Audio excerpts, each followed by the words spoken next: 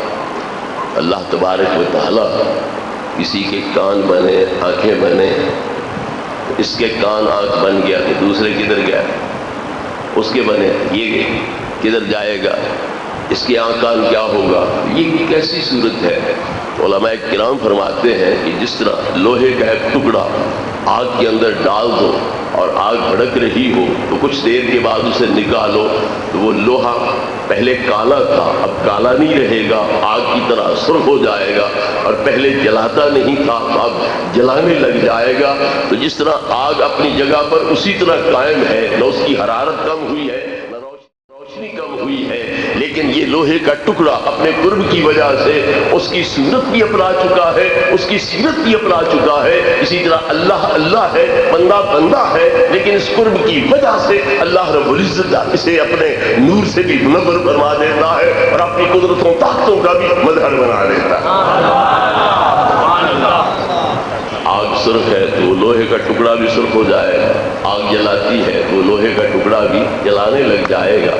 اگر لوہے کا ٹکڑا آگ پر اپنے آپ کو وار دے تو آگ اتنی سخاوت کرتی ہے، تو جب بندہ اپنے آپ کو اللہ رب العزت کی محبت میں، اس کے عشق و محبت کی بھٹی میں جھونک دے پھر اللہ رب العزت کوئی نہیں اس پہ کرم فرمائے گا۔ آگ اللہ کی مخلوق ہے، اگر اللہ کی مخلوق اتنی سخاوت اپنے آپ پر فنا ہونے والے کے متعلق کر سکتی ہے کہ جو کچھ اس کے پاس ہے اس لوہے کے ٹکڑے کو دے دیتی ہے، پھر اللہ جو اس آگ کا خالق ہے، جو اس کی محبت پر اپنے آپ کو فنا کر رہا ہے، اللہ اسے کیوں اپنے کمالات کا مظہر نہیں بنائے؟ اسی لیے امام راضی علیہ رحمت فرماتے ہیں اذا صار نور جلال اللہ سمع له سمع القریب والبعید، جب اللہ کا نور اس بندے کے کان بن جاتا ہے جس طرح قریب سے سنتا ہے اسی طرح دور سے سنتا ہے۔ فَإِذَا صَارَ نُورُ جَلَالِ اللَّهِ بَصَرًا لَهُ رَأَى الْقَرِيبَ وَالْبَعِيدَ، جب اللہ رب العزت کا نور اس بندے کی آنکھ بنتا ہے جس طرح قریب سے دیکھتا ہے ویسے ہی دور سے دیکھتا ہے۔ فَإِذَا صَارَ نُورُ جَلَالِ اللَّهِ يَدًا لَهُ قَدَرَ عَلَى التَّصَرُّفِ فِي الصَّعْبِ وَالسَّهْلِ وَالْقَرِيبِ وَالْبَعِيدِ، جب اللہ رب العزت کے نور سے اس کے ہاتھ منور ہوتے ہیں تو جس طرح آسان کام کر سکتا ہے مشکلیں بھی حل کر سکتا ہے، اور جس طرح قریب تصرف کر سکتا ہے اسی طرح دور بھی تصرف کر سکتا ہے۔ سبحان اللہ۔ حضرت علامہ آلوسی تفسیر روح المعانی کے اندر یؤمنون بالغیب کی بحث کرتے ہوئے فرماتے ہیں کہ متقی لوگ کون ہیں جو غیب پر ایمان لاتے ہیں، غیب کی تصدیق کرتے ہیں۔ تصدیق اعلیٰ درجے کا علم ہوتا ہے، یقینی علم تصدیق ہو گیا، تو جو غیب کا یقین رکھتے ہیں وہ متقی لوگ ہیں اور وہ کامیاب ہیں۔ تو پھر غیب کا علم کیسے حاصل ہوتا ہے؟ یہ بتلاتے ہیں کہ الغیب مشاہدۃ الکل بعین الحق، اللہ والی آنکھ کے ساتھ ہر چیز کا مشاہدہ کر لینا یہ غیب کا علم ہے۔ اب وہ اللہ والی آنکھ کس آڑت سے ملتی ہے، کس منڈی سے ملتی ہے، کس دکان سے ملتی ہے جہاں سے اسے حاصل کیا جائے، خریدا جائے؟ وہ فرماتے ہیں قد یمنح العبد قرب النوافل فیکون الحق بصرہ الذی یبصر بہ، جب بندہ نفلوں کی کثرت کرتا ہے، نمازوں میں، روزوں میں، حجوں میں، زکات میں، مالی صدقات میں نفلی عبادات کی کثرت کرتا ہے، اللہ رب العزت اس کی صفات کو نور بنا دیتا ہے، تو اسی دوران اس کی آنکھیں نورانی بن جاتی ہیں اور وہ ان نوری آنکھوں کے ساتھ پوری کائنات کا مشاہدہ کرنے لگ جاتا ہے۔ سبحان اللہ۔ فَيَقُولُ الْحَقُّ بَصَرَهُ الَّذِي يَبْصُرُ بِهِ، تو جب یہ نفلوں کی کثرت کرتا ہے تو اللہ رب العزت کا نور اس کی آنکھ میں سما جاتا ہے اور اللہ کے نور سے منور ہوتی ہے تو پوری کائنات کا یہ مشاہدہ کرنے لگ جاتا ہے۔ تو پھر نفلوں کی کثرت سے یہ کمال حاصل ہوا کہ صفتیں نور بن گئیں، تو فرض بھی تو پڑتا ہے تو کوئی ان کا بھی اثر ظاہر ہوگا اس پر کہ نہیں؟ تو فرمایا قد یرکا من ذالک الی قرب الفرائض فیکون نورا فہناک یکون الغیب له شہودا والمفقود لدینا عنده موجودا۔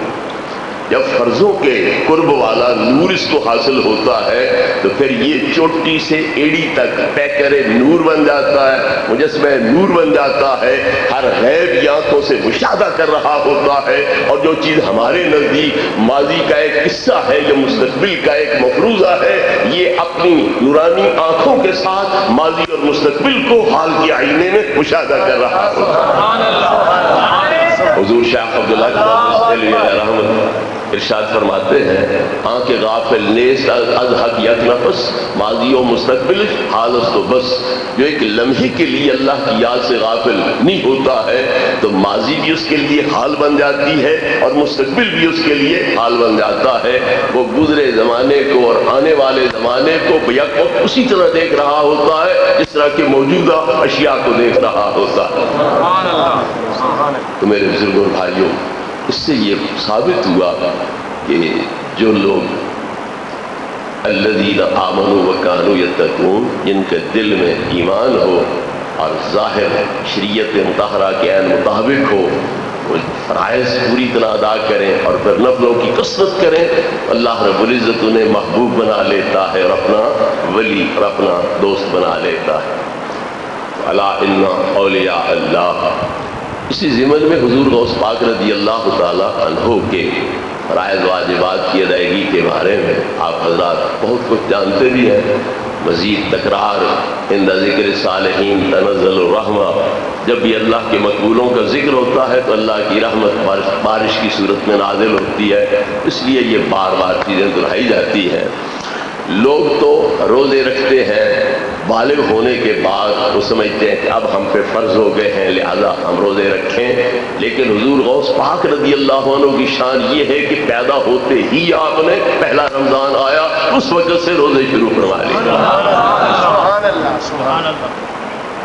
صبح صادق ہوتی تو آپ امی جان کا دودھ پینا بند کر دیتے، شام تک آپ امی جان کا دودھ نہیں پیتے تھے۔ پہلے سال آپ نے یہ مظاہرہ کیا ولادت پاک کے بعد کہ رمضان شریف شروع ہوا تو صبح صادق سے شام آپ امی جان کا دودھ نہیں پیتے تھے، کوئی چیز کھانے پینے کی استعمال نہیں کرتے تھے، تو آپ کا یہ معاملہ مشہور ہو گیا۔ اگلے سال چاند مشتبہ ہو گیا تو پھر لوگوں نے کہا گھبرانے کی ضرورت کوئی نہیں، سادات کے در پہ چلے جائیں گے، صبح کھا پی لیں گے، صبح سے پہلے صبح صادق ہونے لگے گی تو سادات کے در پہ چلے جائیں گے، پوچھ لیں گے تمہارے شہزادے نے دودھ پینا بند کیا ہے یا نہیں کیا، بند کیا ہے تو رمضان کی نیت کر لیں گے، نہیں بند کیا ہے تو پھر نہیں نیت کریں گے۔ بڑے لوگوں کو کھلے صحراؤں میں چاند نظر نہیں آ رہا، مکانوں کی چھتوں پہ چڑھ کے نظر نہیں آ رہا، مگر یہ لاڈلا ماں کی گود میں ہوتے ہوئے مکان کی چھت کے نیچے ہوتے ہوئے اس سے باخبر ہے کہ رمضان شروع ہوا ہے یا نہیں ہوا ہے اور اس کا احترام میں نے کرنا ہے یا نہیں کرنا۔ بچپن سے جس کی عبادت کا حال یہ ہے پھر اس کو اللہ رب العزت یہ مقام کیوں نہیں عطا کرے گا؟ پھر حضور پیر سیال خواجہ شمس العارفین رضی اللہ تعالی عنہ فرماتے ہیں کہ جو نسب ہوتا ہے پاکیزہ اس کا بھی دخل ہوتا ہے۔ بعض عبادتیں اس مقام پہ نہیں پہنچاتی، جو جوہر کی پاکیزگی ہوتی ہے اس کا بھی اس میں بڑا دخل ہوتا ہے۔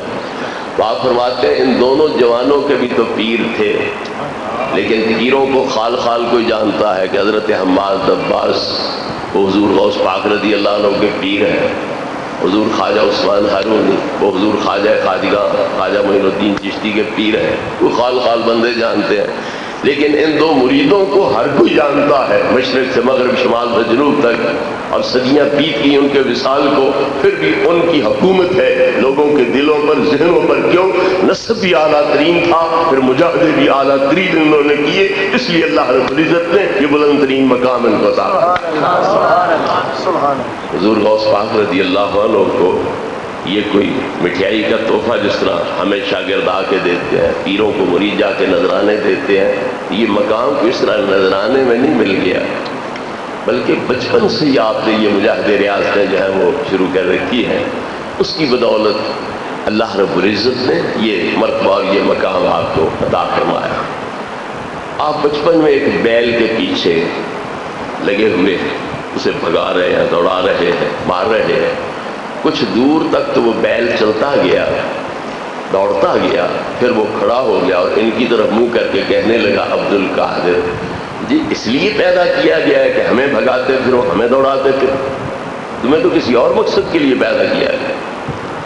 بیل کو پتہ ہے کہ اس بچے کو اللہ نے کس مقصد کے لیے پیدا کیا ہے، جس کو ہم بڑا جاہل سمجھے، بڑا بے وقوف سمجھے، کیا کہتے ہیں یہ ڈھگا ہے، یہ بیل ہے، مگر جو ہماری نظروں میں ڈھگے ہیں، بیل ہیں، بے خبر ہیں، بے شعور ہیں، حقیقت میں وہ کتنے باشعور ہوتے ہیں، اپنے بارے میں بھی جانتے ہیں ہمارا مقصد تخلیق کیا ہے، اور دوسروں کے بارے میں بھی جانتے ہیں کہ ان کا مقصد تخلیق کیا ہے۔ ایک بندہ بیل پہ سوار ہو کے جا رہا تھا، جس طرح عام لوگ پہاڑی علاقوں کے یا تھل کے وہ بیلوں پر سواری کر لیتے ہیں، پھر چارہ وغیرہ بھوسی وغیرہ لاد لی، واپس وہ لاد کے آیا، جاتے ہوئے سواری کر لی۔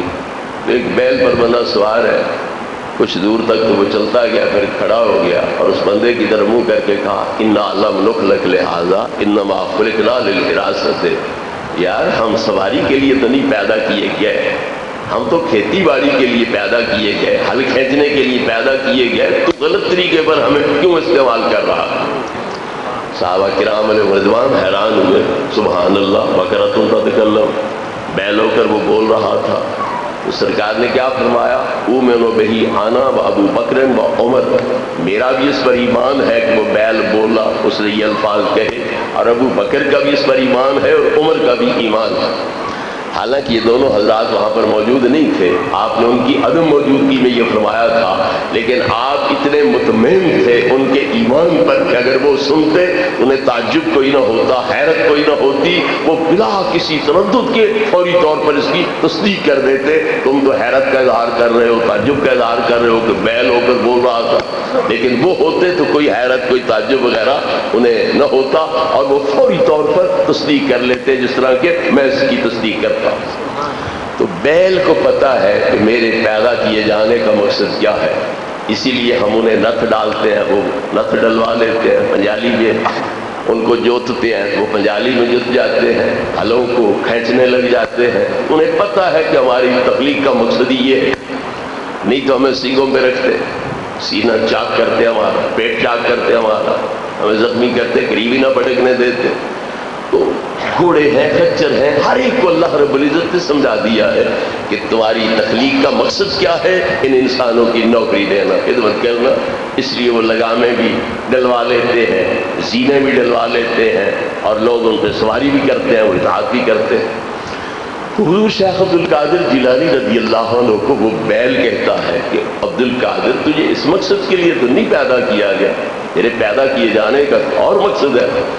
آپ بیل کی زبان سے یہ بات سن کے کانپنے لگ گئے، گھر آئے، مکان کی چھت پہ چڑھے، مغرب کی طرف دیکھا، گیلان میں گھر ہے، ایران کے اندر یہ شہر ہے، وہاں مکان کی چھت پہ چڑھے، مغرب کی طرف دیکھا تو میدان عرفات کی آنکھوں کے سامنے تھا، موجود حاجی بھی اس میں آنکھوں کے سامنے۔ سبحان اللہ، یہ مقام بھی اس وقت سے آپ کو حاصل تھا، اتنی دور رس نگاہ ہے، اور وہ سارا عرفات کا میدان اور حاجی سارے نظر آ رہے ہیں۔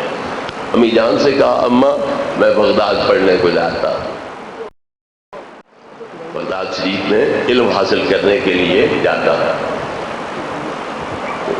والد گرامی کا سایہ سر سے اٹھا ہوا ہے، اکیلی امی سرپرست ہے، لیکن اس ماں نے اللہ کا نام لے کر بچے کو اجازت دی اور اللہ کے سپرد کیا کہ جاؤ بیٹا دین پڑھو، میری طرف سے اجازت۔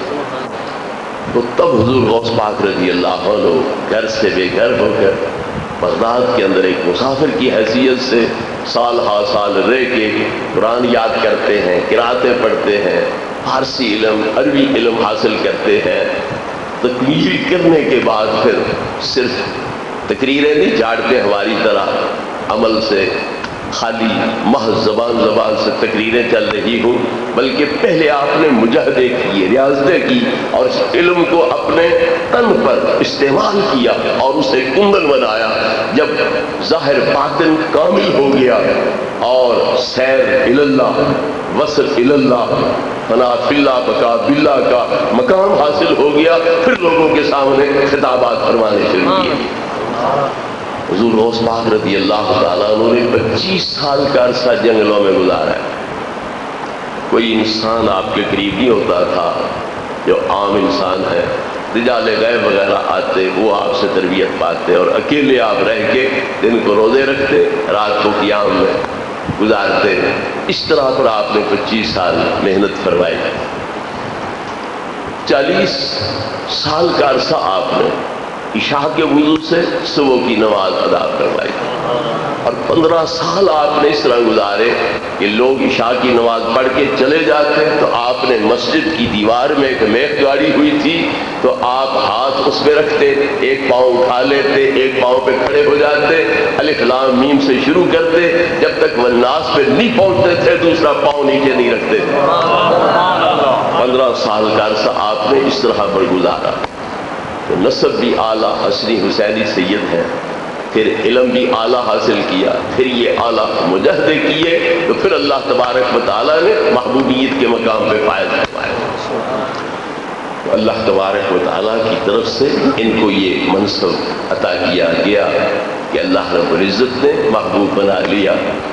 اور جس طرح میں نے پہلے عرض کیا ہے کہ جب کوئی محبوب بن جاتا ہے تو پھر آسمان والوں کو بھی پتہ ہوتا ہے، زمین والوں کی ہر چیز جو ہے زمین میں بسنے والی اسے بھی پتہ ہوتا ہے کہ اللہ کے محبوب ہے اور ہر چیز جو ہے وہ ان کی خدمت گزار بن جاتی ہے.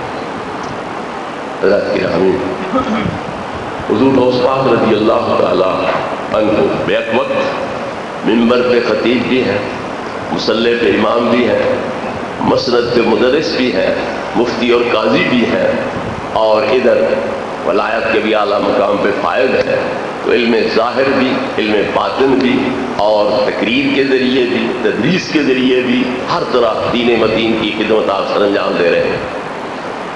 آج پیر بننے کا تو مجھے بھی شوق ہے اور حضرات کو بھی بڑا شوق ہوگا، لیکن ہم یہ نہیں سوچتے کہ ان حضرات نے پیر بننے سے پہلے کتنے علم حاصل کیے، کتنے مجاہدے کیے، کتنی ریاضتیں کی، تب جا کر ان کو یہ شرف اور یہ مقام جو ہے وہ حاصل ہوا ہے.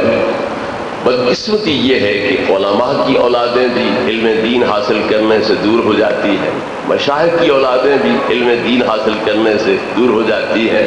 حالانکہ پہلی چیز یہ ہے کہ پہلے علم ہو، پھر اس کے مطابق عمل ہو، اس کے بعد اللہ تبارک و تعالیٰ کی طرف سے یہ مرتبے اور یہ مقام عطا کیے جاتے ہیں. اس لیے علم دین کا حاصل کرنا بس لازم اور ضروری ہے. جس طرح آپ نے سفروں میں جا کر پردیس میں یہ علم حاصل کیا. آپ فرماتے ہیں کہ میں مسجد میں بیٹھ کے سبق کا تکرار کر رہا تھا اور انتہائی بھوکا تھا. ایک بندے کے پاس تو شادان تھا، اس میں روٹی تھی. وہ آیا مسجد میں بیٹھ کے دسترخوان لگا کے وہ روٹی کھانے لگا. تو وہ اپنے منہ میں لقمہ ڈالنے لگتا جب، تو میرا منہ اس کو دیکھ کے خود بخود کھل جاتا، اتنی بھوک لگی ہوئی. اس طرح کی شدتیں سختیاں برداشت کی اور علم دین جو ہے وہ حاصل کیا. حضور غوث پاک رضی اللہ تعالی عنہ نے پھر تدریس فرمائی. فرماتے ہیں درست العلم حتی صرت کتبا، میں نے دین کی تعلیم دی، درس دیا، اور اسی درس کے دوران اللہ رب العزت نے مجھے کتبیت کا مقام عطا فرمایا. حضرت بیان فرما رہے تھے کہ ولیوں کی گردن پر آپ کا قدم ہے. یہ کوئی آپ نے فخر اور راز کے طور پر نہیں بیان کیا خواہ مخواہ اپنی بڑائی ظاہر کرنے کے لیے، اللہ رب العزت کی طرف سے آپ کو یہ اذن ملا کہ تم اب مقام قطبیت کبریٰ اور غوثیت کبریٰ پہ فائز کر دیے گئے ہو، لہذا تم یہ اعلان کر دو۔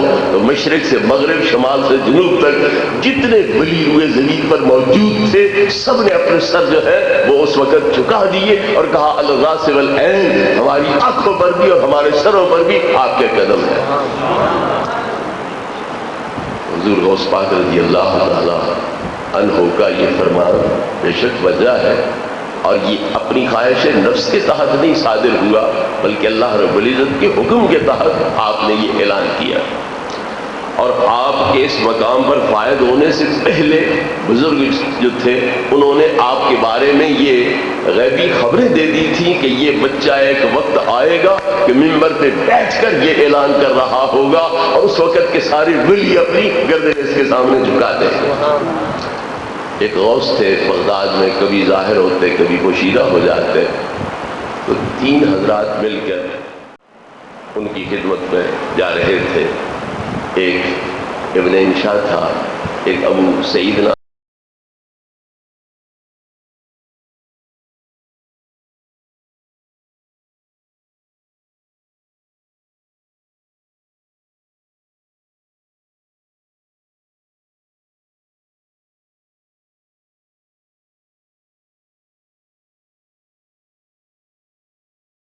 نامی آدمی تھا، اور تیسرے حضور غوث پاک رضی اللہ عنہ تھے۔ ابن انشا نے کہا کہ میں آج ایسا سوال کروں گا اس غوث ہونے کے مدعی پر کہ وہ جواب دے ہی نہیں سکے گا۔ ابو سعید نے کہا سوال تو میں کروں گا اور میں یہ دعویٰ نہیں کرتا کہ وہ جواب دے ہی نہیں سکیں گے، دیکھوں گا کیا جواب دیتے۔ حضور غوث پاک رضی اللہ عنہ نے فرمایا ہم تو زیارت کے لیے جا رہے ہیں، کوئی امتحان لینے کوئی نہیں جا رہے، ہم تو ان کی زیارت کریں گے اور ان کے چہرے کے انوار سے اپنی آنکھوں کو منور کریں گے۔ جس وقت یہ تینوں حضرات وہاں پہنچے کچھ گھنٹے بعد وہ ظاہر ہوئے، اس ابن انشا کو دیکھ کے بڑے غصے سے فرمایا اوئے تو یہ کہہ رہا تھا کہ میں ایسا سوال کروں گا کہ وہ جواب نہیں دے سکیں گے، یہ ہے تیرا سوال اور یہ ہے اس کا جواب، اور میں دیکھ رہا ہوں کہ تو بے ایمان ہو کے مرے گا۔ بلاخر وہ بے ایمان ہو کے مر گیا۔ دوسرے کے بارے میں کہا کہ تو نے یہ سوچا کہ میں یہ سوال کروں گا اور دیکھوں گا جواب دے سکتے ہیں کہ نہیں دے سکتے، یہ تیرا سوال ہے اور یہ اس کا جواب ہے، اور میں دیکھ رہا ہوں کہ دنیا تجھے کانوں تک اپنے گھیرے میں لے لے گی اور تو دنیا کے اندر غرق اور مستغرق ہو جائے گا۔ وہ قاضی القضات بنے اور واقعی اسی طرح دولت کی ریل پیل ہوئی اور وہ دنیا کے گھیرے میں آئے۔ حضور غوث پاک رضی اللہ عنہ کو فرمایا کہ تم نے یہ کہا کہ میں تو زیارت کے لیے جا رہا ہوں، کوئی امتحان لینے نہیں، اللہ رب العزت نے تمہارے اس ادب اور نیاز کی وجہ سے تمہیں اعلیٰ مقام عطا کیا ہے، اور میں دیکھ رہا ہوں کہ وہ وقت آ رہا ہے کہ تم بغداد میں منبر پہ بیٹھ کے یہ اعلان کرو گے قدمی حاضری علی رکبت کل ولی اللہ، اور اس وقت کے سارے ولی اپنی گردنیں تمہارے سامنے جھکا دیں گے۔ نسب بھی اعلیٰ، حسب بھی اعلیٰ، پھر مجاہدے بھی اعلیٰ، اس لیے اللہ رب العزت نے مقام بھی اعلیٰ عطا فرما دیا ہے۔ امام اہل سنت مولانا احمد رضا خان بریلوی علیہ رحمت کی تحقیق یہ ہے کہ اپنے دور سے لے کر حضرت مہدی علیہ السلام کے ظہور تک جو غوثیت کبریٰ کا مقام ہے وہ حضور غوث پاک رضی اللہ تعالیٰ عنہ کو حاصل ہے، اس کے بعد پھر یہ مقام ان کی طرف منتقل ہوگا۔ پہلے حضرت حسن عسکری رضی اللہ عنہ جو 11ویں امام ہیں، ان کا دور تھا غوثیت کبریٰ کا، تو یہ پہلے غوث پاک حضرت صدیق اکبر، دوسرے حضور فاروق اعظم، تیسرے حضرت عثمان بن نورین، چوتھے علی مرتضیٰ شیر خدا رضی اللہ عنہ، پھر امام حسن، امام حسین، امام زین العابدین، امام محمد باقر، امام جعفر صادق، امام موسیٰ کاظم، محمد تقی، علی نقی، حسن عسکری، اور پھر بعد میں حضرت مہدی، درمیان میں یہ حضور غوث پاک رضی اللہ عنہ کا غوثیت کبریٰ کا پیریڈ۔ تو اللہ تبارک و تعالیٰ نے ان کو یہ مقام عطا فرمایا، ان مجاہدوں ریاستوں کی برکت سے بھی اور اعلیٰ حسب اور نسب کی بدولت بھی آپ کو یہ مرتبہ اور مقام حاصل ہوا۔ آپ خطیب تھے، مدرس بھی تھے، مفتی بھی تھے، خطیب بھی تھے۔ مقرر بننا، ممبر پہ تقریریں کرنا، آج کل پیران اعظام اپنی توہین سمجھتے ہیں، ہتک سمجھتے ہیں، لیکن حضور غوث پاک رضی اللہ تعالیٰ عنہ ہر جمعہ پر آپ تقریر فرماتے ہیں اور سینکڑوں یہودی عیسائی اور دہریے بے دین لوگ جو ہیں وہ آپ کی تقریر سے متاثر ہو کر حلقہ اسلام میں داخل ہوتے اور دین اسلام کو ترقی آپ کے ذریعے نصیب ہوتی. سبحان اللہ. جس طرح حضرت بیان فرما رہے تھے کہ دین مردہ حالت میں پڑا ہوا تھا، بالکل جہاں بلب جس طرح کوئی ہوتا ہے، لیکن آپ نے اسے سینے سے لگایا تو نوجوان ہو گئے اور کہا میں دین ہوں اور تمہاری وجہ سے مجھ کو جوانی حاصل ہوگی. تو وہاں سے آپ کو یہ محی الدین کا لقب ملا. تو یہ خالی لقب نہیں ہے بلکہ عملی طور پر آپ نے تقریر کے ذریعے، تحریر کے ذریعے، تدریس کے ذریعے اور افتاح کے ذریعے، قضاء کے ذریعے آپ نے دین کو زندہ فرمایا اور اپنی کرامت کے زور پر بھی اپنے دین کو زندہ فرمایا.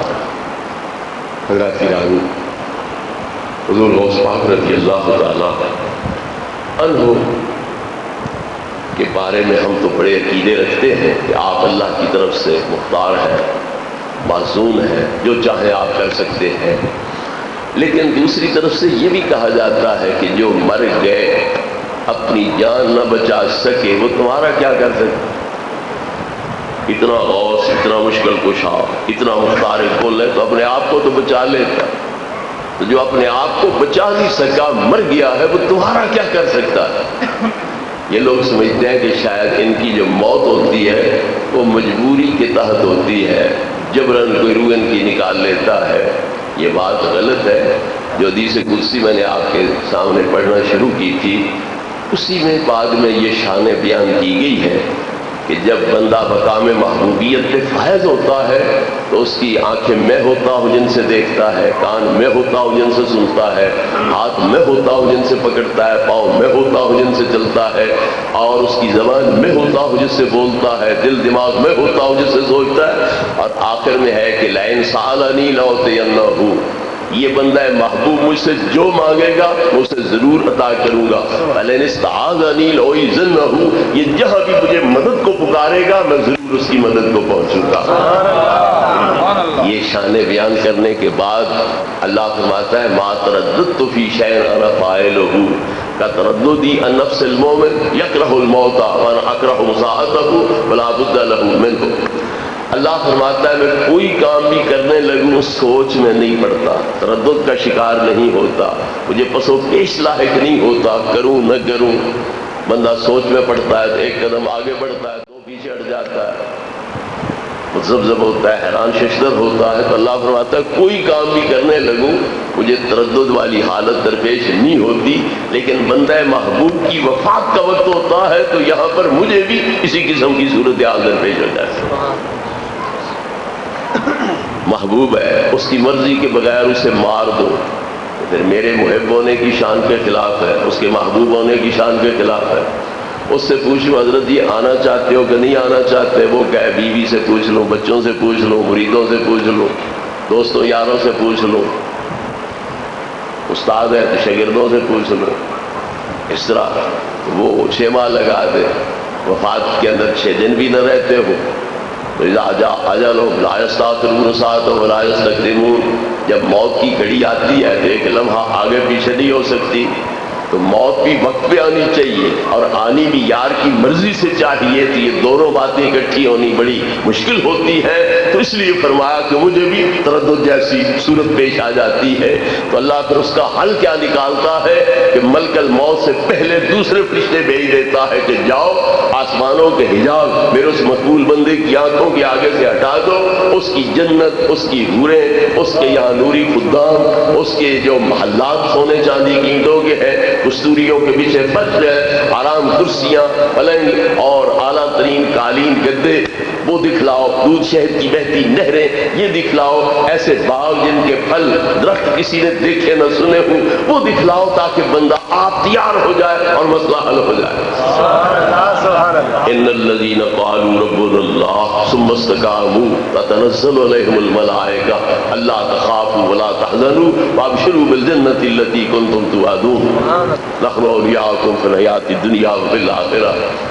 تو فرشتے اترتے ہیں ان لوگوں لوگوں پر جنہوں نے کہا کہ رب ہمارا اللہ ہے اور پھر اس پہ پکی ہو گئے، وہ انہیں بشارتیں دیتے ہیں کہ گھبرانے کی ضرورت نہیں، ڈرنے کی ضرورت نہیں، پریشان ہونے کی ضرورت نہیں، وہ دیکھو جنت اپنی، وہ دیکھو باغ اپنے، وہ دیکھو کوٹھیاں اپنی، وہ دیکھو نورانی بیویاں، وہ دیکھو نورانی خادم، وہ دودھ شہد کی نہریں بہتی دیکھو۔ بندہ سوچتا ہے یہاں بیماریوں کا گھر ہے، کبھی گرمی کی تکلیف، کبھی سردی کی تکلیف، کبھی کوئی بیماری، کبھی کوئی بیماری، کبھی کوئی تکلیف، رہنے کی جات وہ ہے، اتنے سکھ، کتنی راحتیں، کتنی اعلیٰ نعمتیں، پر کوئی لے جاتا تو بات بنتی۔ اللہ فرماتا جا ملک الموت، مسئلہ حل ہو گیا، میرا بندہ آپ تیار ہو۔ نعرہ تکبیر، نعرہ رسالت، نعرہ تحقیق، پیر سیال، پیر سیال، شیخ الحدیث صاحب۔ جب تک ان کی اپنی مرضی نہیں بنتی ہے، موت ان کے قریب پھٹکتی نہیں ہے۔ یہ کہنا کہ اتنے طاقتور ہوتے تو مرتے کیوں؟ اچھا ہم یہ بھی تو پوچھ سکتے ہیں کہ اللہ نے اعلان کیا کہ یہ میرے محبوب ہے، حتیٰ احببتہ، میں اس بندے کو محبوب بنا لیتا ہوں۔ اللہ جیسی ہستی ہو محب اور یہ بندے ہوں محبوب، اور یہ مر رہے ہوں اور محب دیکھ رہا ہو، اور وہ امداد کوئی نہ کرے، بچائے کوئی نہ، اس کی محبت کس کا؟ ادھر تو اعتراض ہے، کوئی طاقت ہوتی، پاور ہوتی تو مرتے کیوں؟ تو پھر ادھر بھی تو کہو نا کہ اللہ محب ہے اور پھر بچاتا نہیں ہے، تو کوئی طاقت ہوتی تو بچا لیتا، اگر محبت کے باوجود نہیں یہ بچتے تو پھر اللہ بچا سکتا ہی نہیں، پھر یہی دلیل ادھر بھی جاری کر دیں۔ پتہ چلا کہ اللہ رب العزت ان کو محبوب سمجھتا ہے، آپ محب ہیں، تو اگر یہ کوئی بے بسی کی اور مجبوری کی حالت میں جا رہے ہوتے تو پھر اللہ کا محب ہونا کس بات کس کا؟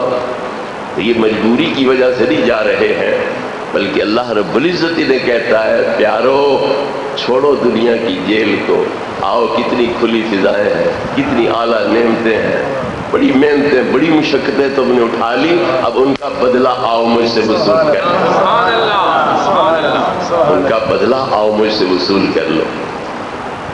نبی ہو یا ولی ہو، اس کی اپنی خوشی رضا کے بغیر موت ان کے قریب پھٹک ہی نہیں سکتی۔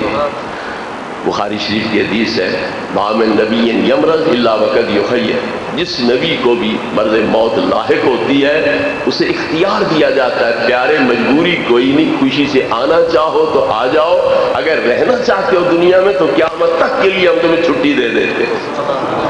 ہر نبی کے بارے میں اللہ رب العزت کا یہ فیصلہ ہوتا ہے، اور اگر کوئی ملک الموت آرڈر اپنی طرف سے جلدی میں سنا دیتا ہے تو پھر اسے سزا بھی بھگتنا پڑ جاتی ہے۔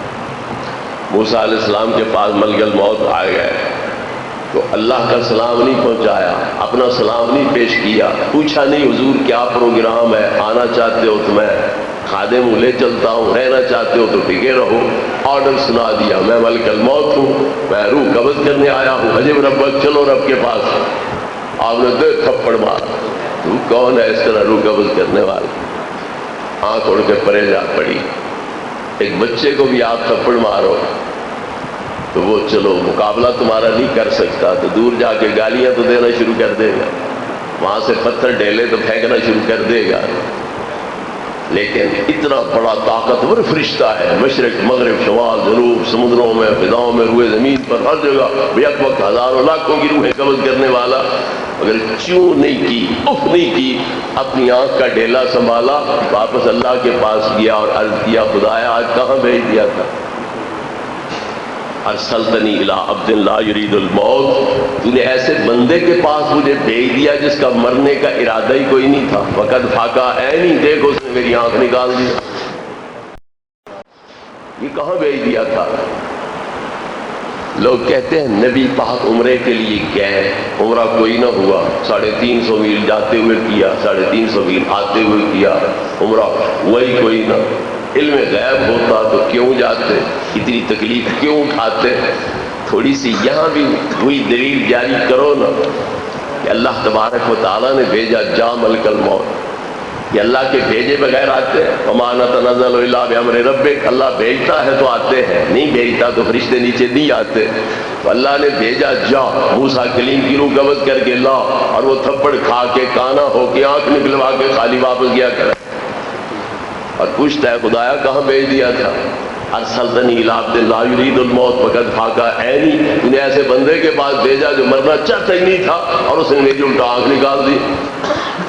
پھر اللہ رب العزت کے حق میں بھی یہ دلیل ذرا جاری کرو نا کہ اللہ نے بھیجا روح قبض کرنے، اگر پتہ ہوتا کہ روح قبض نہیں کر سکے گا، الٹا تھپڑ کھائے گا، کانا ہو کے زخمی ہو کے واپس آئے گا، تو اللہ کیوں بھیجتا؟ یہ وہاں بھی جاری کرو نا دلیل۔ اگر کو نہیں جی نہیں اللہ کے کاموں میں حکمت ہوتی ہے تو ظالموں اللہ کے محبوب کے کام میں حکمت کوئی نہیں۔ اللہ کے کاموں میں حکمت ہے، اللہ کے نبی کے کام میں حکمت کوئی نہیں۔ اللہ کا نبی بھی تو لوگوں کو حکمت کا درس دینے کے لیے آیا۔ یعلمہم الکتاب والحکمہ، لوگوں کو کتاب اللہ کا بھی درس دیتے ہیں، حکمت کا بھی درس دیتے ہیں۔ جو حکمت کے استاد اور معلم بن کے آ رہے ہیں وہ خود حکمت سے بیگانہ کیسے؟ لہذا وہاں بھی حکمتیں ہوتی ہیں، بغیر حکمت کے وہ نہیں۔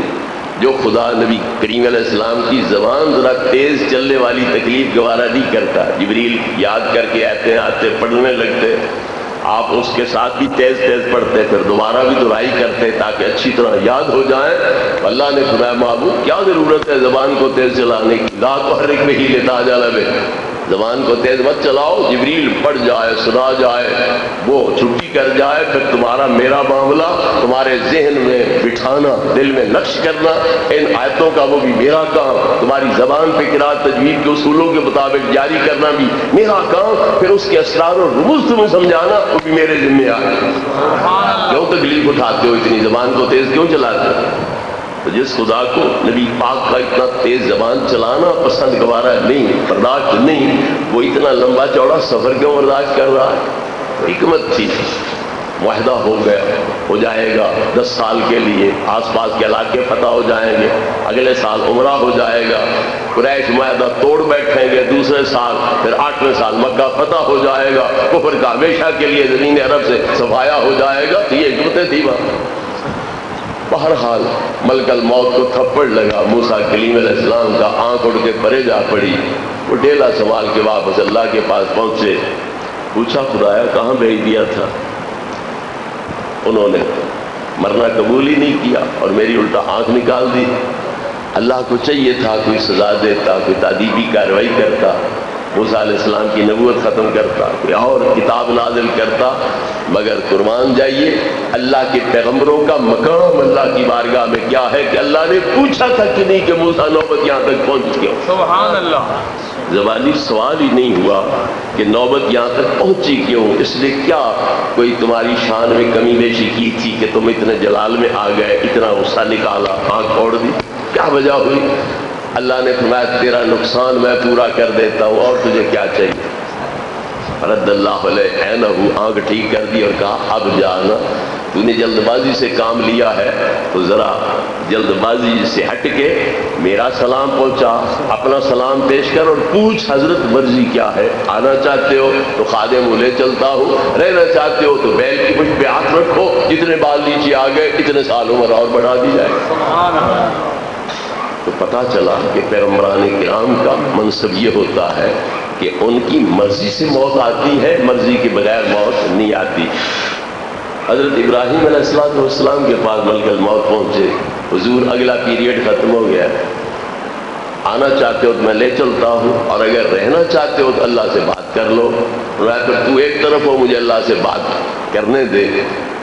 بلکہ الموت ہٹ گئے، ایک طرف ہو گئے، عرض کی خدایا یا یار کہنا چھوڑ دے یا مارنا چھوڑ دے، سبحان اللہ سبحان اللہ، یا یار کہنا چھوڑ دے یا مارنا چھوڑ دے۔ ہمارے ہاں یار یاروں کو نہیں مارتے بلکہ یار یاروں کو بچاتے ہیں۔ یہ تیری عجیب یاری ہے کہ یار یار بھی کہتا ہے اور مارتا بھی ہے۔ حل رہتا خلیلاً یمیتو خلیلہ، کبھی ایسے بھی ہوا کہ یار یاروں کو مارے، لہذا یا یار کہنا چھوڑ دے یا مارنا چھوڑ دے۔ اللہ نے فرمایا کہ میں تو دعوت دے رہا تھا ملاقات کی، آؤ ملاقات کریں، چھوڑو دنیا کی جیل کو، آؤ کھلی فضائیں لامکان والی ان میں جنتوں کی نعمتیں، آؤ تم میرے پاس رہو میں تمہارے پاس، میں تمہیں دیکھوں تو مجھے دیکھو۔ میں تو اس لیے بلا رہا تھا، اگر تم میری دعوت قبول نہیں کرتے تو دوستی کے دعوے میں تم کچے ہو یا میں کچا ہوں۔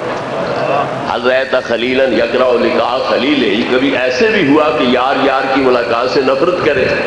تو میں ملاقات کے لیے بلاؤں، تم نہ آؤ تو دوستی کے دعوے میں تم کچے ہو یا میں کچا؟ اس وقت حضرت ابراہیم علیہ السلام نے کہا ملک الموت جلدی کر، میری روح قبض کر، میں تو یاروں کی سب سے نکلا جا رہا ہوں۔ لہذا ان کی موت کا معاملہ اور ہوتا ہے۔ نبی کریم علیہ الصلوۃ والتسلیم کے وصال کا وقت آیا تو ملک الموت دروازے پہ آ کے سوالیوں کی طرح کھڑے ہو، جبریل امین اندر حاضر ہوئے، سلام اپنا پیش کیا، اللہ کا سلام پہنچایا اور عرض کی حضور ملک الموت دروازے پہ حاضر ہے، اجازت ہو اندر آئے، نہیں تو وہیں سے واپس چلا جائے۔ اجازت ہے، آ جائے۔ اب ملک الموت سیکھے سکھائے تھے، تربیت یافتہ تھے، موسیٰ علیہ السلام سے سبق اللہ نے دلوا دیا تھا، اسی لیے اللہ کا سلام پہنچایا، اپنا سلام پیش کیا اور پوچھا حضور کیا پروگرام ہے؟ آنا چاہتے ہو تو میں خادم لے چلتا ہوں، رہنا چاہتے ہو تو ٹکے رہو۔ آپ نے فرمایا تو نے اتنی کھلی چھٹی کبھی نہیں دی، آج کیسے بول رہا ہے؟ عرض کی حضور لوگوں کے پاس جاتے ہیں اپنا پروگرام نافذ کرنے، تمہارے پاس حاضر ہوئے ہیں تمہاری مرضی معلوم کرنے، جو مزاج یار میں آئے گا عمل اسی کے مطابق کیا جائے گا۔ سبحان اللہ، سبحان اللہ۔ اب آپ نے جبریل امین کی طرف دیکھا، تو میرا وزیر ہے، میرا مشیر ہے، تو مجھے مشورہ دے، صلاح دے، مجھے کیا کرنا چاہیے۔ یہ میٹنگ ہو رہی ہے، مشاورت ہو رہی ہے، یہ پیغمبر کی موت کی شان ہے۔ تو جبریل امین کیا عرض کرتے ہیں، حضور اللہ نے ویسے تو آپ کی مرضی پہ چھوڑ دیا ہے، پر شوق اللہ کو بڑی ہے کہ یار میرا میرے پاس آ جائے۔ ان اللہ قد اشتاق الی لقائک، اللہ کو شوق بڑی ہے کہ یار میرا میرے پاس آ جائے۔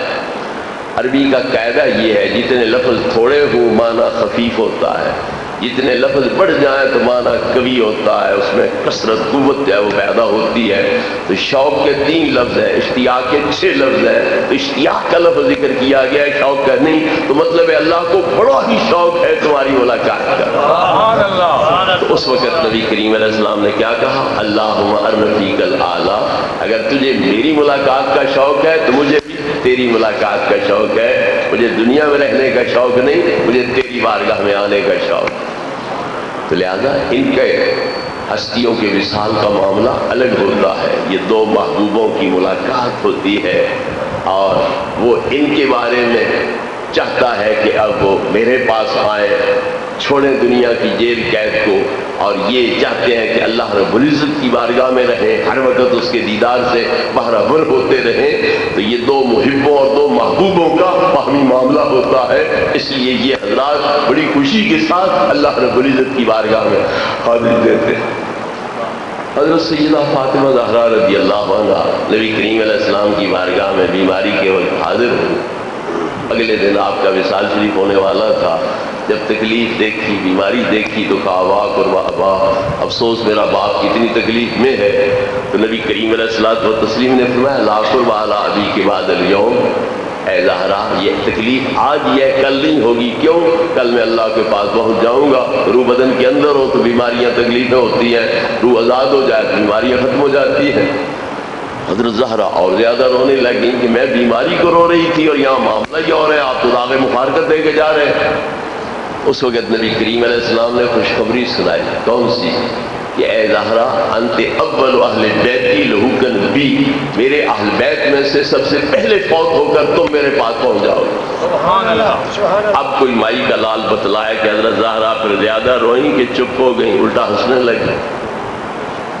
حضرت زہرا کو ہمارے خیال کے مطابق اگر ہمیں کوئی کہہ دے کہ تم بھی مرنے والے ہو، تمہارا فلاں بزرگ بھی مر رہا ہے اور تم بھی کل پرسوں مرنے والے ہو، تو الٹا غم دورہ ہوگا کہ نہیں، زیادہ تکلیف ہوگی کہ نہیں؟ تو پھر حضرت زہرا سوچتی کہ ابا جی بھی جا رہے ہیں تو پھر میں بھی جا رہی ہوں، تو اور زیادہ روتی۔ لیکن آسمان گواہ ہے، زمین گواہ ہے، کائنات گواہ ہے کہ وہ زہرا جو بڑی ڈاہیں مار کے رو رہی تھی، یہ خبر سن کے کھلکھلا کے ہنس پڑی اور کہتے مار کے ہنس پڑی کہ پھر جو جدائی کے دن ہیں وہ تھوڑے ہیں، پھر ہمیشہ میں ابا جی کی بارگاہ میں رہوں گی، تو رونے کی کیا ضرورت ہے۔ حضرت عائشہ صدیقہ ذرا دور بیٹھی ہے، حیران ہو گئی کہ میں سمجھتی تھی میری بیٹی بڑی ذہین فتین بڑی دانا زیرک ہے، یہ تو بالکل سادی بولی بالی نکلی، زاروں قطار رو رہی ہے، یکدم کھل کھلا کے ہنس رہی ہے۔ رونا ہنسنا کبھی اتنا بھی قریب ہوا جتنا اس نے قریب کر کے دکھلایا۔ بیٹی یہ کیا معاملہ، تو نے رونا ہنسنا اتنا قریب کر دکھلایا اتنا کبھی نہ سنا نہ دیکھا۔ اماں پہلے نبی پاک نے اپنی جدائی کی جہاں کا خبر دی تو میں رونے لگ گئی، پھر مجھے خوشخبری سنائی کہ زہرا جدائی کے دن تھوڑے ہیں، تو جلدی مر کے تیرے پاس پہنچ جائے گی، تو میں یہ خوشخبری سن کے ہنس پڑی۔ حضرت علی کا گھر چھوڑنے کی خبر نہیں، حسنین کریمین کے سر سے ان کا سایہ اٹھنے کی خبر نہیں، حضرت زینب حضرت ام کلثوم کے ان کی گودی سے محروم ہونے کی خبر نہیں تھی، لیکن چونکہ ان سے اتنا تعلق نہیں تھا جتنا کہ نبی پاک سے محبت تھی، تعلق قلبی تھا، اس لیے حضرت زہرا کو یہ خوشخبری معلوم ہوئی اور روتی ہوئی زہرا جو ہے وہ کھلکھلا کے ہنس پڑی۔ اس لیے ان لوگوں کو اتنی دنیا سے محبت نہیں ہوتی، دنیا والوں سے محبت نہیں ہوتی جتنی کہ اللہ سے محبت ہوتی ہے، تو لہذا اللہ اس پہ خوش ہے کہ میرے محبوب میرے پاس آ رہے ہیں، اور یہ بھی اس پہ خوش ہوتے ہیں کہ ہم اپنے محبوب حقیقی کی بارگاہ میں حاضری دینے والے ہیں۔ اسی لیے ہم بزرگوں کے وصال کی تاریخ کو عرس کہتے ہیں، ماتم کا دن نہیں کہتے، عرس کہتے ہیں، اور عرس کا معنی کیا ہوتا ہے؟ شادی، خوشی۔ تو چونکہ ان کی خوشی ہوتی ہے کہ وہ دو محبوب جو ہیں ان کی ملاقات ہو رہی ہوتی ہے، مل رہے ہوتے ہیں، ایک دوسرے کا دیدار کر رہے ہوتے ہیں، تو ان کے لیے وہ خوشی کی گھڑیاں ہوتی ہیں، اس لیے ہم اسے عرس کا نام دیتے ہیں۔ تو یہ کہنا کہ جو اپنی موت نہیں ٹال سکے ہیں وہ دوسروں کا کیا کر سکتے ہیں، تو موت ان کی خوشی سے آتی ہے، مرضی سے آتی ہے، ان کی مرضی کے بغیر یہ موتیں ان پر نہیں آ سکتی۔ حضرات گرامی، موت کو لوگ سمجھتے ہیں کہ یہ مٹ جانے کا نام ہے، جس طرح علامہ اقبال مرحوم کہہ گئے، موت کو سمجھا ہے غافل اختتام زندگی، مگر یہ غافلوں کا نظریہ ہے۔ موت کو سمجھا ہے غافل اختتام زندگی، یہ غافل کی سوچ ہے کہ وہ زندگی ختم ہو گئی، مر گئے، مٹ گئے، ختم ہو گئے، مٹی میں چلے گئے، لیکن حقیقت کیا ہے یہ شام زندگی، صبح دوام زندگی۔ اگر دنیا کی فانی زندگی کی شام ہے تو پھر بعد میں نہ ختم ہونے والی زندگی کی صبح دوام بھی طلوع ہو رہی ہوتی ہے۔ سبحان اللہ۔ اس لیے یہ سمجھنا کہ بس اب ختم ہو گئے، مٹ گئے، اب وہ کیا کر سکتے ہیں، بلکہ زندگی ظاہری میں روح ولی کی بدن کے اندر جکڑی ہوئی ہوتی ہے، جس طرح کسی پہلوان کو بیڑیاں ڈال دو پاؤں میں، ہتھکڑیاں لگا دو ہاتھوں میں، تو وہ کشتی نہیں لڑ سکتا، اپنا زور ظاہر نہیں کر سکتا، کیونکہ ہاتھ بھی پابند ہے، پاؤں بھی پابند ہے، دوڑ بھاگ نہیں سکتا۔ لیکن جب ہتھکڑیاں کھل جائیں، بیڑیاں کھل جائیں، پھر وہ کھاڑے میں اترے گا، کشتی کرے گا، لوگوں کو پچھاڑے گا، میدان جنگ میں اترے گا، تلوار چلائے گا، پشتوں کے پشتے لگائے گا۔ تو جب روح ولی کی اندر ہوتی ہے تو وہ جکڑی ہوئی ہوتی ہے، کیونکہ وہ پکڑتی ہے تو یہ ہاتھ جو پٹھوں کے ہیں، گوشت پوست کے ہیں، ہڈیوں کے ہیں، ان سے چلتی ہے، تو یہ جو پاؤں ہیں ان سے چلتی ہے، دیکھتی ہے تو جو آنکھوں کے ڈھیلے ہیں ان سے، سنتی ہے تو جو کانوں کے سوراخ ہے ان سے، لیکن جب بدن کے پنجرے سے آزاد ہوتی ہے تو پھر وہ فرشتوں کی طرح، جبریل، میکائیل، اسرائیل، اسرافیل کی طرح طاقتور ہوتی ہے۔ پھر جو پاوریں ان فرشتوں کے اندر ہوتی ہیں وہی پاور اس روح کے اندر موجود ہوتی ہے۔ سبحان اللہ، سبحان اللہ۔ اسی لیے بزرگ الٹا کہتے ہیں کہ زندہ کی امداد اتنی کبھی نہیں ہوتی ہے جتنی کہ فوت شدہ کی امداد کبھی ہوتی ہے، کیونکہ زندہ کی روح بدن کے اندر ہے، وہ ان ہاتھوں پاؤں کے ذریعے مدد کرتا ہے، لیکن جب آزاد ہوتی ہے روح تو پھر اپنے نوری ہاتھوں پاؤں کے ذریعے وہ مدد کرتی ہے، اس لیے وہ مدد میں جلدی پہنچتی ہے اور اس کی طاقت بھی اس کی نسبت زیادہ ظاہر ہوتی ہے۔ حضرات گرامی، تو بزرگان دین کا نظریہ یہ ہے کہ الٹا مرنے والے کی امداد جو ہے وہ زیادہ مؤثر ہوتی ہے، اور فالمدبرات امرا کی تفسیر میں یہ قرآنی آیت ہے، اس کی تفسیر میں علماء کرام فرماتے ہیں کہ اس سے جہاں فرشتے مراد ہیں جو کارکنان قضاء و قدر ہیں، وہاں اللہ کے ولی بھی مراد ہیں جو بدن کی قیدوں سے چھٹکارا پاتے ہیں، تو اللہ ان کو بھی کائنات کا نظام سونپ دیتا ہے۔ اب اس کی وجہ کیا ہے کہ ظاہری زندگی میں کائنات کا نظام ان کے حوالے نہیں ہوتا، وصال کے بعد یہ نظام ان کے حوالے کر دیا جاتا ہے، کیونکہ جب روح بدن کے اندر ہوتی ہے تو اس کی طاقتیں کماحقوں ظاہر نہیں ہوتی ہیں، جب بدن کی قید سے چھٹکارا پا لیتی ہے پھر اس کی طاقتیں پوری طرح ظاہر ہوتی ہیں، اس لیے اللہ رب العزت اسے کائنات کا نظام سونپ دیتا ہے۔ سبحان اللہ، سبحان تو الٹا وہ کائنات کے نظام کے اب مالک بن رہے ہوتے ہیں، نہ کہ وہ مجبور معذور ہو جاتے ہیں۔ یہ سوچ بڑی غلط ہے۔ علماء دیوبند کے گھر کا ایک حوالہ پیش کرتا چلوں تاکہ ہو سکتا ہے انہیں بھی کوئی عبرت حاصل ہو، کوئی حیا دامنگیر ہو۔ سید احمد بریلوی کے بارے میں کہتے ہیں کہ ان کو قادری، نقشبندی، چشتی سلسلے کا فیض کہاں سے ملا۔ سید احمد بریلوی یہ چاروں سلسلوں کے مالک ہیں ان کے نزدیک، تو چشتی سلسلے کا فیض کیسے ملا؟ حضور خواجہ خواجگان خواجہ قطب الدین بختیار کاکی رضی اللہ عنہ کے مزار پہ گئے، وہاں مراقبے میں بیٹھے، التجا کیا، سوال کیا، اپنا خاصہ گدائی پیش کیا، تو حضور خواجہ قطب الدین بختیار کاکی نے ان کو چشتی سلسلے کی ولایت عطا کر، اس طرح چشتی فیض ان کے پاس آ گئے۔ قادری نقشبندی کیسے بنے؟ حضور غوث پاک کی روح مبارک، حضور خواجہ بہاؤالدین نقشبند کی روح مبارک اس کے گھر 1 مہینہ پورا بیٹھی رہی۔ حضور غوث پاک چاہتے تھے میں قادری بناؤں، حضور خواجہ بہاؤالدین نقشبند چاہتے تھے میں نقشبندی بناؤں، مہینہ پورا آپس میں اختلاف جاری رہا۔ حضور غوث پاک کہتے تم چلے جاؤ میں فیض دوں گا، قادری بناؤں گا، وہ کہتے حضور آپ تشریف لے جاؤ میں اسے نقشبندی بناؤں گا۔ مہینہ اختلاف چلتا رہا، پھر صلح ہو گئی، چلو قادری بھی بنا دو نقشبندی بھی بنا دو۔ شاید حافظ نے کام نہ کیا کہ پہلے چشتی تو بن چکے تھے، اگر لڑتی تھی یہ خلاف تھے تو پھر چشتی بنے ہوئے، دونوں خالی واپس چلے جاتے، دیتے ہی نہ خلافت انہیں۔ چشتی پہلے بن چکے ہیں، اب قادری کیوں بنائے، نقشبندی کیوں بنائے، خالی واپس چلے جاتے۔ تو درو گورا حافظہ نواشد والی بات ہے۔ بہرحال کہتے ہیں مہینے بعد صلح ہو گئی تو دونوں حضرات نے پہر پورا تاثیر پر زور کر کے غوث پاک نے بھی قادری سلسلے کا فیض دے دیا، اور پہر پورا ایک پہر پورا توجہ اور زور کر کے حضور خواجہ بہاؤالدین نقشبند نے بھی ان کو نقشبندی سلسلے کا فیض دے دیا۔ حضور غوث پاک رضی اللہ تعالی عنہ کا وصال شریف 561 ہجری اور یہ 13ویں صدی کے ابتدا میں ہوا ہے سید احمد بریلوی، تو تقریباً 800 سال درمیان میں ہے۔ وصال شریف حضور غوث پاک کا ہو چکا، اس کے بعد 800 سال گزر چکے، لیکن پھر بھی اسی طرح حضور بہاؤالدین نقشبند کو بھی صدیاں گزر چکی، لیکن اس کے باوجود قبروں سے باہر آ کے مہینہ پورا اس کی حویلی میں بیٹھے رہے، پھر پرزور تاثیر کر کے اسے قادری اور نقشبندی سلسلے کا فیض عطا کر دیا۔ تو اس سے پتہ چلا کہ علماء دیوبند جب اپنی دکان چمکانی ہو تو پھر مانتے ہیں یہ ولی زندہ بھی ہیں، قبروں سے باہر بھی آ سکتے ہیں، ان میں زور بھی ہوتا ہے، زور ولایت کا ظاہر بھی کر سکتے ہیں اور غیر ولی کو ولی بنا بھی سکتے ہیں۔ تو لہذا ثابت ہوا کہ یہ ہستیاں مرتی نہیں، مٹتی نہیں ہے، بلکہ پہلے مقید ہوتے ہیں، گویا جیل میں ہوتے ہیں، پھر ان کی جیل سے رہائی ہو جاتی ہے اور یہ آزاد ہو جاتے ہیں اور کارکنان قضاء و قدر میں سے بن جاتے ہیں۔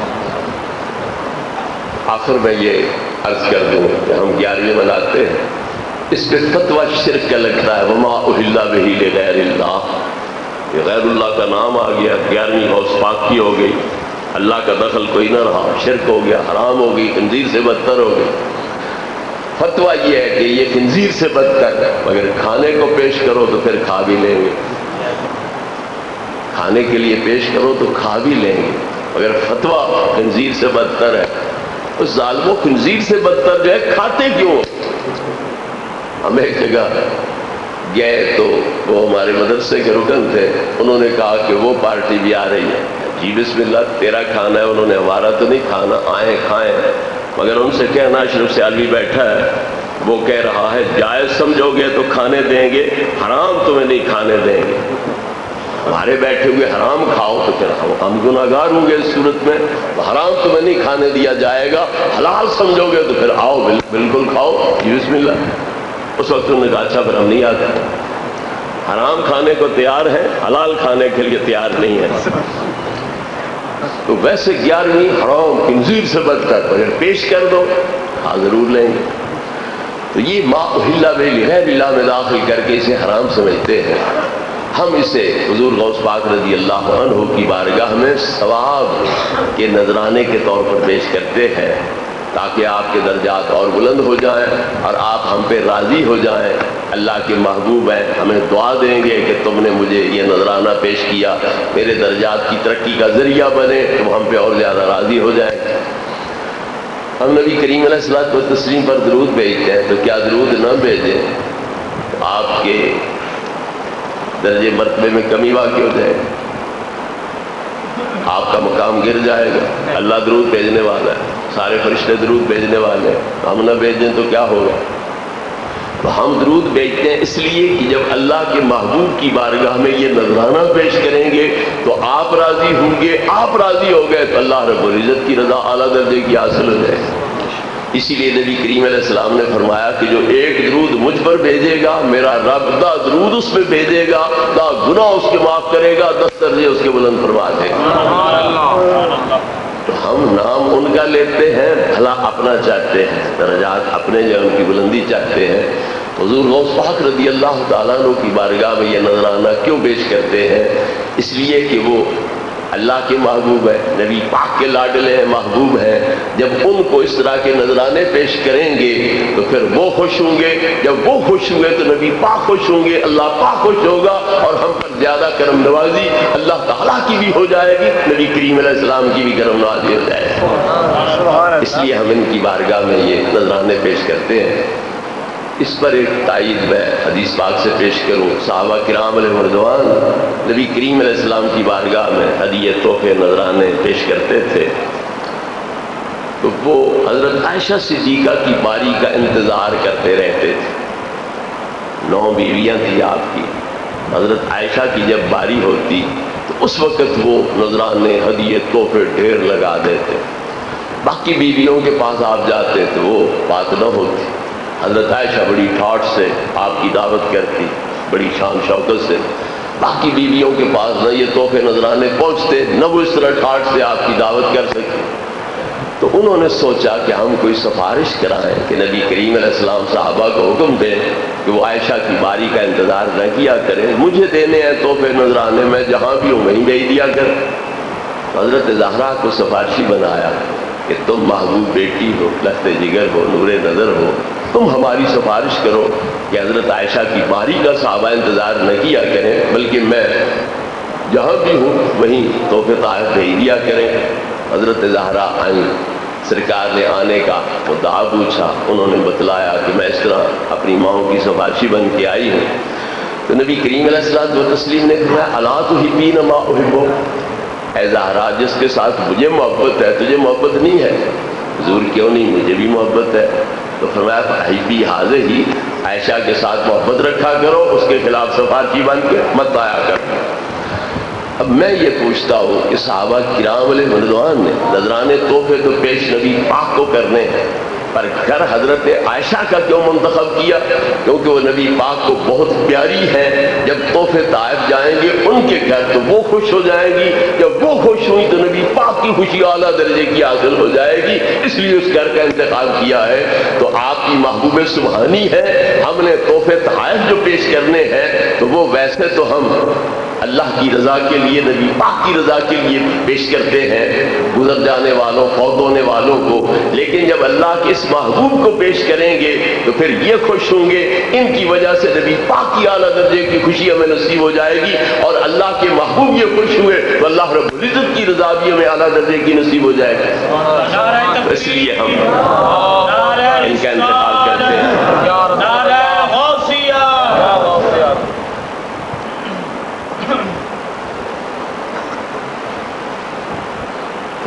درمیان میں کیا مطلب؟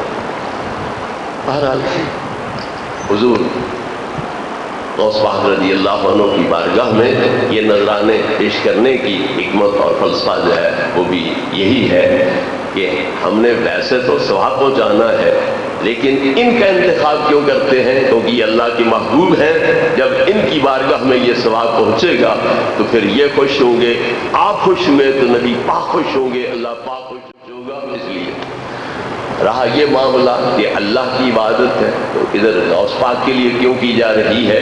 تو عبادت غوث پاک کے لیے نہیں کی جاتی ہے، عبادت اللہ کے لیے کی جاتی ہے، ثواب اس کا حضور غوث پاک کی بارگاہ میں پیش کیا جاتا ہے۔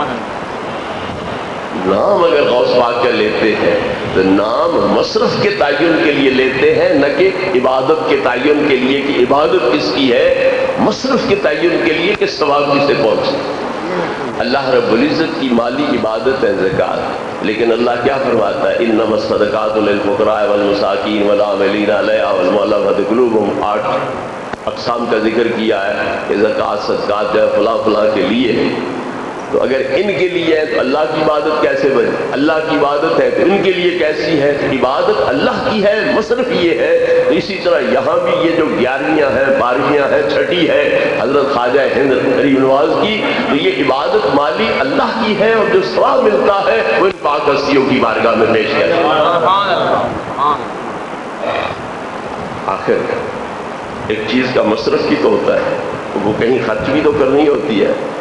زکوٰۃ جو ہم نے دینی ہے، اللہ کو تو منی آرڈر کوئی نہیں بھیجنا، بندوں کو دینا ہے۔ اللہ نے جو اقسام بیان کی ہے، فقراء، مساکین، یتیم، مسافر وغیرہ، ان کو ہم دے دیتے ہیں۔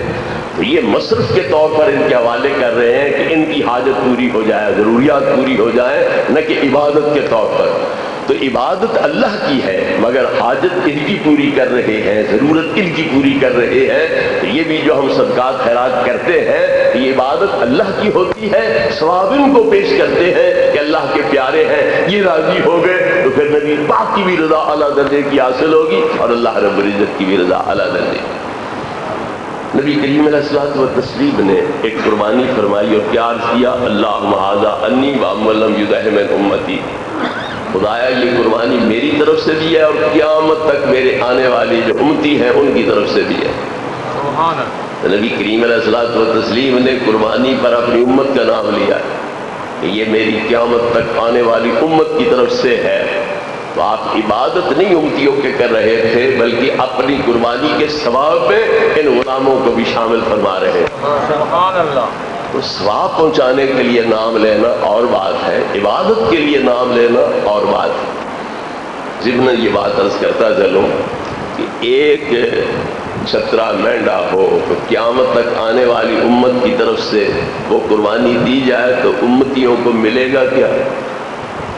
ایک مینڈا ایک بندہ ہی کر سکتا ہے، 7 بندے اس میں شامل نہیں ہو سکتے، 2 بھی شامل نہیں ہو سکتے، گائے ہو، بھینس ہو، اونٹ ہو، 7 شامل ہو سکتے ہیں۔ تو ایک مینڈے میں ایک ہی ہوتا ہے، دوسرا بندہ بھی 7 شامل نہیں ہو سکتا۔ کہ یہ کروڑوں اربوں خربوں آپ نے شامل کر دیے تو ملے گا کیا؟ ایک مال کا 100واں حصہ بھی نہ آیا تو کیا فائدہ ہمیں ممنون احسان ٹھہرانے کا، جبکہ ہمیں ثواب کچھ نہیں ملے گا؟ تو عرض کروں کہ جتنی زندگی بھر میں ہم قربانیاں کرتے ہیں، ہو سکتا ہے کہ اتنا ثواب ہمیں اپنی قربانیوں کا نہ ملے جتنا کہ نبی پاک کے کرم کے صدقے ہمیں وہاں سے ثواب ملتا ہے۔ کیونکہ ایک صحابی جو ایک لمحے کے لیے سرکار کا ایمان کی آنکھ سے دیدار کرتا ہے، شرف صحبت حاصل کرتا ہے، وہ اگر آج سے جووں کا خرچ کرے اور دوسری طرف کوئی امتی بعد والا احد پہاڑ جتنا کروڑوں ٹن سونا خرچ کرے تو اس صحابی کے آج سے جووں کی برابری کے کروڑوں ٹن سونے والا پہاڑ جو ہے یہ نہیں کر سکتا۔ نبی کریم علیہ السلام فرماتے ہیں کہ میرے صحابہ تم سے افضل ہے، تم میں سے کوئی ایک اگر احد پہاڑ جتنا سونا خرچ کرے تو ما بالغ مد احد ولا نصیفہ، میرے صحابی کے ایک سیر جو کھجور بلکہ 8 سیر جو کھجور کو بھی وہ تمہارا احد پہاڑ جتنا سونا نہیں پہنچ سکتا۔ جس کا ایک تولہ 11-12 ہزار پہ پہنچا ہوا ہے، کروڑوں ٹن وہ سونا ہو تو وہ کہاں پہنچا؟ اور آج سے جو کھجور اس کے مقابل کیا، مگر یہ دے رہے ہیں احد پہاڑ والے بعد کے امتی، اور وہ آج سے جو کھجور دے رہا ہے نبی پاک کا صحابی، اس لیے وہ آج سے جو کھجور اس احد پہاڑ سونے سے بھی قیمتی ہے، جس کی ایک لمحے کے لیے زیارت کرنے والے صحابی کے صدقے کی شان یہ ہے، اس نبی کے اپنے مہنگے صدقہ کرنے کی شان کیا ہے؟ اس نبی کے اپنے پورا مہنگا صدقہ کرنے کی شان کیا ہوگی؟ تو پھر یہ ساری دنیا کے پہاڑ سونا بن جائیں تو برابری کر سکتے ہیں نبی پاک کے چھترے والے صدقے کی؟ اس لیے میں یقین سے کہہ سکتا ہوں کہ ہمیں اپنی زندگی بھر کی قربانیوں کا وہ اجر ثواب بھی مل سکتا جتنا کہ نبی پاک کے کرم سے ہمیں آپ کی قربانی سے وہ ثواب ملے۔ تو نبی کریم علیہ السلام نے امت کا نام لیا، امت کی عبادت نہیں کی، امت کو ثواب پہنچایا۔